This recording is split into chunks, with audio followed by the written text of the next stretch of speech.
Halo guys, bertemu lagi dengan aku Rizka Dila. Jadi hari ini ada berita terbaru yaitu Timnas Indonesia kalah tipis atas Australia. Dan juga ada kabar dari Direktur Inter Milan yang membantah akuisisi dari Pangeran Salman. Simak selengkapnya di Cetak Gol Harian berikut ini.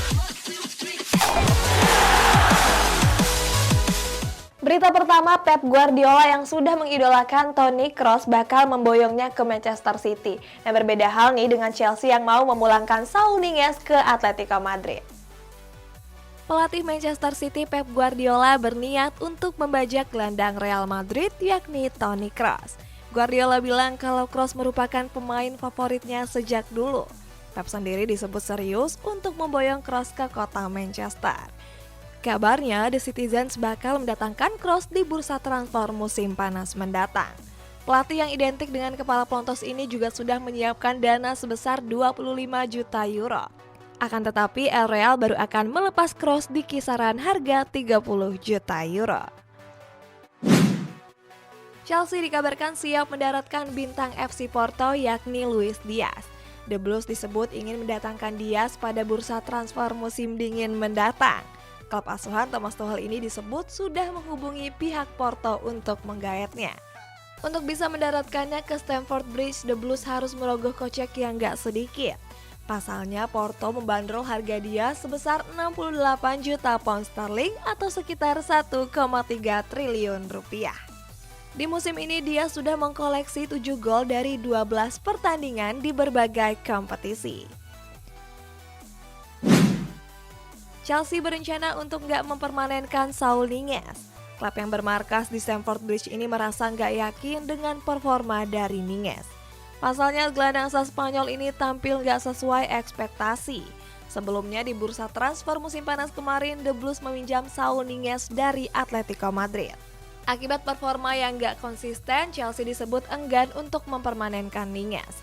Sebagai gantinya, The Blues membidik gelandang West Ham United yakni Declan Rice. Next, Arsenal bakal menjual dua pemainnya yakni Konstantinos dan Matteo Guendouzi. Nah, sedangkan AC Milan justru ingin memperpanjang kontrak dari Theo Hernandez. Pada musim panas mendatang, Arsenal disebut bakal menjual dua pemain muda mereka yakni Konstantinos Mavropanos dan Matteo Guendouzi. Seperti diketahui, kedua pemain tersebut sedang menjalani masa peminjaman di dua klub yang berbeda. Mavropanos dipinjamkan di VfB Stuttgart dan Guendouzi di Marseille. Kabarnya klub asuhan Mikel Arteta ini bakal menjual murah dua pemain tersebut. Dilansir dari Mirror, The Gunners cuma mendapat 12 juta pound sterling dari hasil penjualan tersebut. Pada laga kontra Inter Milan Senin kemarin, Paulo Dybala berhasil menyelamatkan Juventus dari kekalahan. Saat itu Dybala mencetak gol penyama kedudukan di menit-menit akhir pertandingan. Tambahan satu gol tersebut membuat Dybala menyamai catatan legenda Juventus Michael Platini. Sejak memutuskan bergabung ke Juventus, Dybala sudah mengkoleksi 104 gol. Lalu dalam beberapa musim terakhir, mantan bomber Palermo ini mengalami penurunan performa karena kerap dihantam cedera. AC Milan berencana memperpanjang kontrak bek sayap andalan mereka yakni Theo Hernandez. Kabarnya Rossoneri bakal memperpanjang kontrak Hernandez selama 2 tahun. Itu artinya Hernandez bakal bertahan di San Siro sampai tahun 2026 nanti.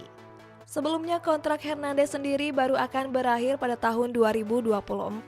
Selain memperpanjang kontraknya, Rossoneri juga bakal menaikkan gaji dari Hernandez. Gaji yang sebelumnya 1,5 juta euro akan naik menjadi 3,5 juta euro per musim.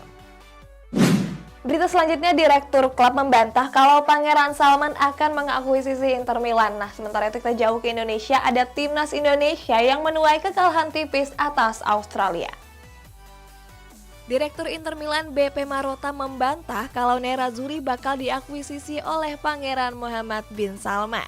Sebelumnya perusahaan Salman PIF kerap dikaitkan dengan Inter Milan. Marotta sendiri dikabarkan sudah berdiskusi langsung dengan sang presiden klub Steven Zhang. Dalam pertemuan tersebut, Marotta bilang kalau Zhang bakal bertahan di Inter Milan. Isu akuisisi Inter Milan sendiri sudah sering diberitakan sejak musim lalu. Pasalnya, klub asuhan Simone Inzaghi ini mengalami krisis keuangan akibat pandemi COVID-19. Jagat internet baru-baru ini dihebohkan oleh aksi orang Indonesia. Pasalnya orang tersebut terlihat sedang mengenakan kaos dengan tulisan 05. Gambar tersebut diunggah ulang oleh sejumlah akun, salah satunya Sport Bible. Dalam foto tersebut terlihat seorang yang berdiri menggunakan kaos Liverpool berwarna putih. Dalam kaos yang dikenakan tersebut terlihat tulisan 05. Gak sampai di situ, nama-nama pencetak gol dan menit terciptanya gol juga ditulis lengkap layaknya papan skor.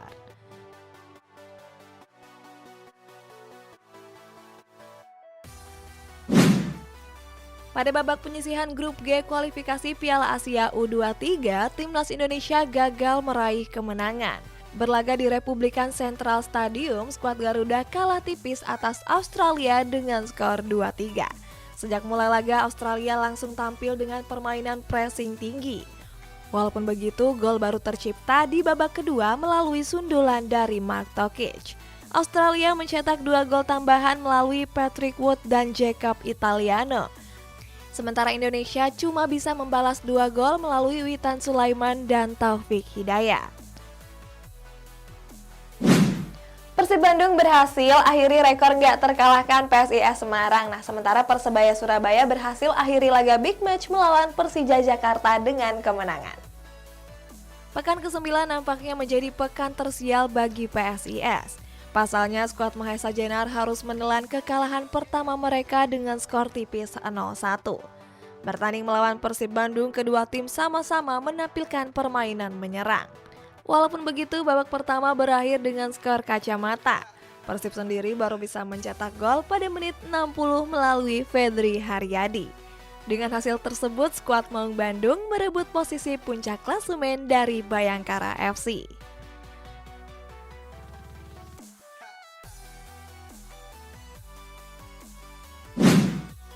Di pekan ke-9 Liga 1 tersaji laga big match antara Persija Jakarta kontra Persebaya Surabaya. Berlaga di Stadion Manahan, skuad Macan Kemayoran takluk atas Bajul Ijo dengan skor 1-0. Satu-satunya gol Persebaya dilesakan pada menit 25 melalui Taisei Marukawa. Saat itu Marukawa mampu memanfaatkan kesalahan lini belakang Persija dengan baik. Lalu di babak kedua, Persija nggak mampu mencetak gol dan mengakhiri laga dengan kekalahan. Kekalahan ini membuat Persija tertahan di papan tengah klasemen dengan mengkoleksi 13 poin.